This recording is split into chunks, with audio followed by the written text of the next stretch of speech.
But there are a few that across the board, I see people have issues with. And once they correct those, the English intelligibility goes way, way up.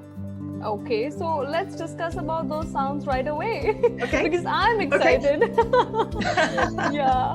Let's get into it. Okay. So a couple of the sounds that I often see non-native speakers deal with are one is the sound associated with W, the other is the sound associated with a V.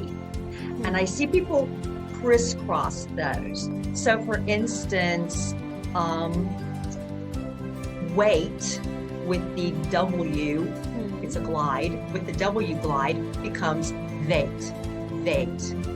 So just by focusing on that sound, the W and the V, they're, like I said, they're constantly being substituted for each other. So focus on those two sounds and get those right, and that will be a huge, huge improvement.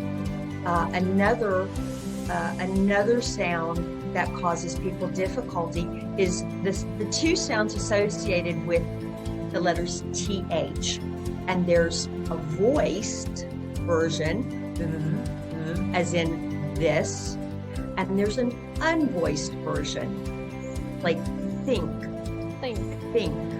Yeah. You can't hear it, it's voiced. And oftentimes you'll hear, instead of the unvoiced version for, say, think, you'll hear someone use a T sound. Think. Tink. Yeah. Very common. So that's a common issue to work on.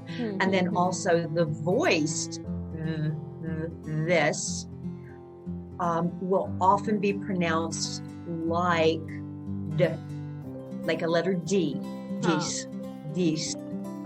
So the THs, the V, the W, those are three of the top ones. And if people would just focus on that, that would very quickly probably give them a 20 to 30% improvement in their English intelligibility. Only those three consonants, that's it.